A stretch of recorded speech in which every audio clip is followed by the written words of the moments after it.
They say trust is the foundation of any strong relationship. I used to believe that if you loved someone, if you gave them your heart and your loyalty, they would never betray you. My name is James, and my story isn't what I ever thought I'd be telling.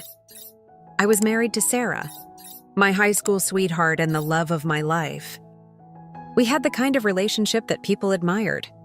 Friends and family saw us as the perfect couple, solid, loving, supportive of each other in every way. I felt lucky to have her, and I believed with all my heart that she felt the same way about me. But then came the night that shattered that illusion. The night I discovered that the woman I trusted most in the world was hiding a secret that would tear my life apart. Let me take you back to the beginning, back to when everything seemed so perfect. Sarah and I met when we were both teenagers. She was that rare combination of beauty, kindness, and intelligence. From the moment I saw her, I was drawn to her. We quickly became inseparable, sharing everything, our dreams, our fears, our deepest secrets. We went to the same college, graduated together, and by the time we were both established in our careers, we were planning our wedding. The day I married her was the happiest day of my life. I stood there looking at her in her white dress, and I thought to myself, this is it. This is the woman I'm going to spend the rest of my life with. As the years went by, we built a life together. We moved into a small house in a quiet neighborhood, got steady jobs, and began talking about starting a family. From the outside, everything seemed perfect. Friends would tell us how lucky we were to have each other, how rare it was to find a love as strong as ours. And I believed it. I believed that we were different, that our love was something special, something unbreakable. But looking back now, I can see how blind I was, how much I ignored all, because I wanted to believe that the woman I loved would never hurt me. The changes were subtle at first, so small that I almost didn't notice them. Sarah started staying late at work, claiming that her job was demanding more of her time. She worked in marketing, and she said there were new projects, new deadlines, things that required her to stay late or work on weekends. I didn't question it. She was ambitious, driven, and I respected her dedication. But soon her late nights became more frequent. She'd come home hours after her usual time, saying she'd gone out for drinks with some friends, or had stayed back to finish a project. She'd brush it off, telling me not to worry, saying it was all part of her career. At first, I didn't think much of it. We both had our own lives, our own careers. I trusted her completely, and I believed that she would tell me if there was anything going on. But then I started noticing little things that didn't quite add up. She was always on her phone. Even when we were together, she'd be texting or checking her messages.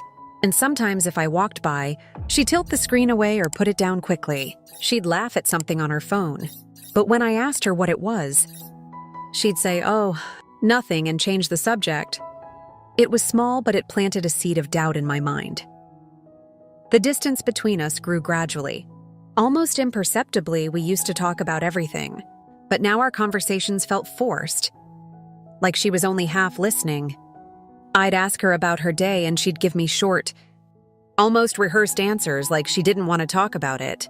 I tried to reach out to her to see if something was wrong, but she always brushed it off, saying she was just tired or stressed.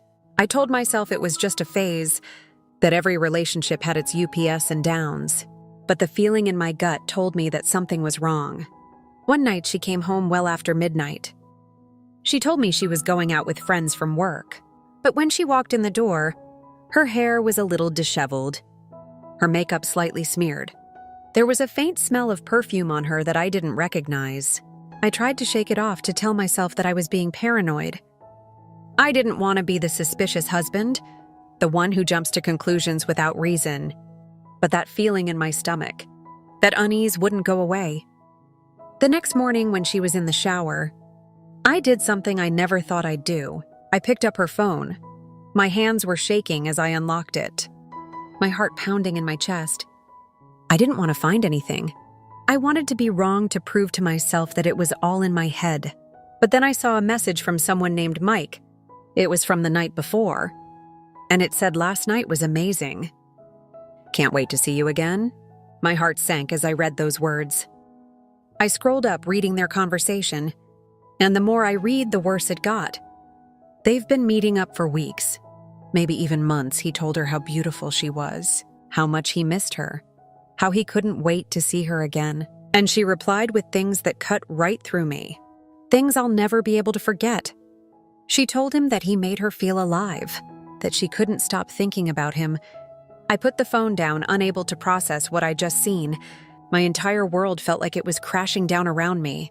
I wanted to believe there was some kind of explanation, some reason why those messages didn't mean what they seemed to. But deep down, I knew the woman I'd loved, the woman I'd given my life to, was betraying me with someone else. That night, I couldn't sleep. I lay awake staring at the ceiling, replaying our entire relationship in my mind, trying to figure out where things had gone wrong.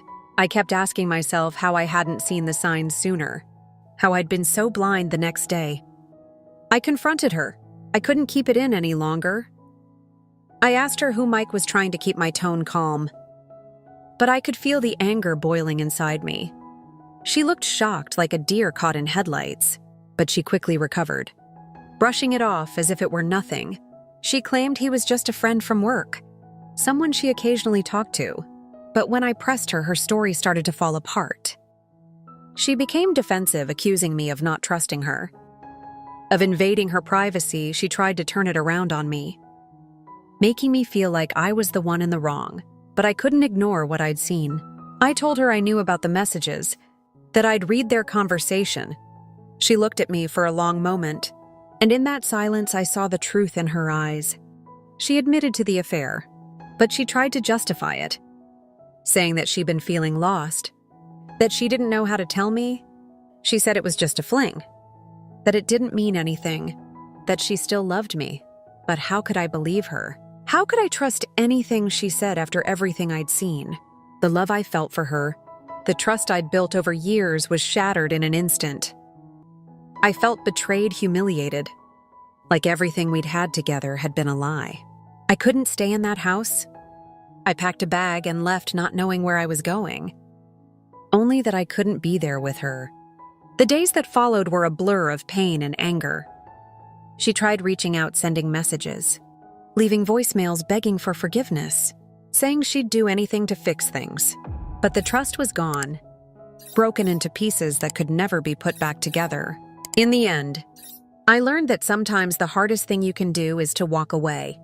Trust once broken is nearly impossible to rebuild. And though the pain was almost unbearable, I knew I couldn't stay in a relationship built on lies and betrayal.